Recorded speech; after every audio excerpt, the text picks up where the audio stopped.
তুমি আসবে বলে। মানে নন্দিনী, রাহুল, আমিও এই কোম্পানির সাথে যুক্ত। আর যেই প্রজেক্টে আমার ভাই টাকার গন্ডগোলটা করেছে সেটা হসপিটালের প্রজেক্ট, আর যেখানে আমি এখনো জয়েন্ট হেড।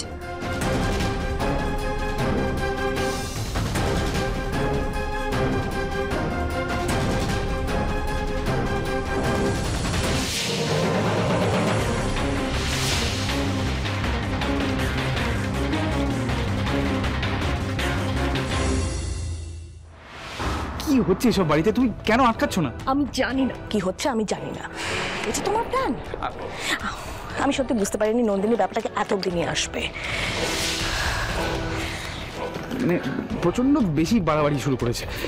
আমি বলে রাখছি, এর ফল কিন্তু ভালো হবে না। ভাগ্নে, ফলাফলের স্কোরটা এখানে বসে না ভেবে ভেতরে চলো। আমরা যদি এখানে বসে থাকি, নন্দিনী ভেতরে আরো বিপদ বাড়াবে। কি বুঝলে দিদি? একটা কথা তোকে বলে রাখছি, নন্দিনী যদি এবার বাড়াবাড়ি করেছে না, আমি কিন্তু থাক, তোমাদের দুজনকে কিচ্ছু করতে হবে না। তোমাদের অপদার্থতার জন্য আমি শেষ হতে বসেছি। ব্যাস, অনেক করেছো তোমরা দুজনে, আর কিচ্ছু নয়। এবার থেকে যা করার আমি করবো, তোমরা নয়।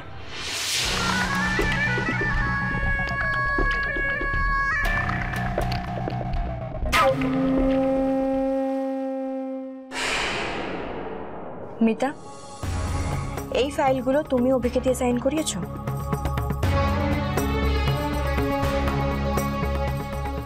হ্যাঁ, আসলে যেদিনকে আমাদের বাড়িতে অনুষ্ঠান চলছিল সেদিনকে তুমি অভিকে ফোন করে ডেকেছিলে।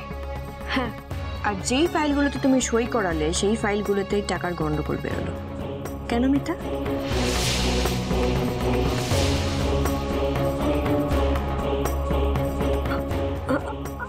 আমি জানি না।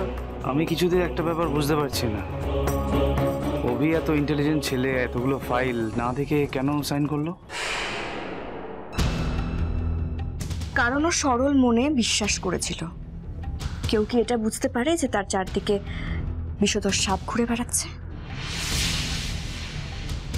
কোথায় রেখেছে টাকাগুলো অভি? কোন ক্লায়েন্টের কাছ থেকে নিয়েছে? কবে নিয়েছে? একদিনে 15 লাখ টাকা নিয়েছে নাকি ভাগে ভাগে নিয়েছে?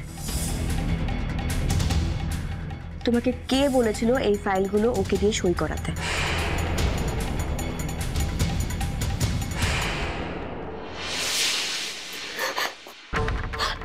আমি ক্ষমা করে দিন, আমার ভুল হয়ে গেছে। আমি সব সত্যি বলছি আপনাকে।